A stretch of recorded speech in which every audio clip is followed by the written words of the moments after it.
đây là đối đầu làm ra đi.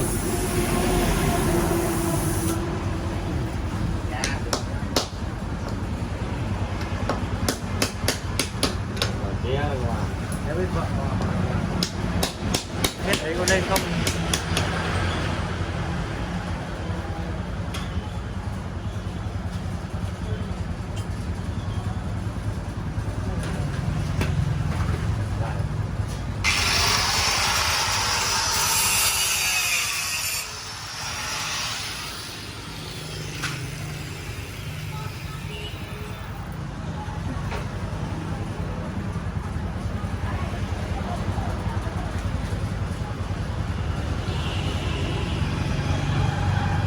Cái này nó làm gì mà vỡ kinh vậy?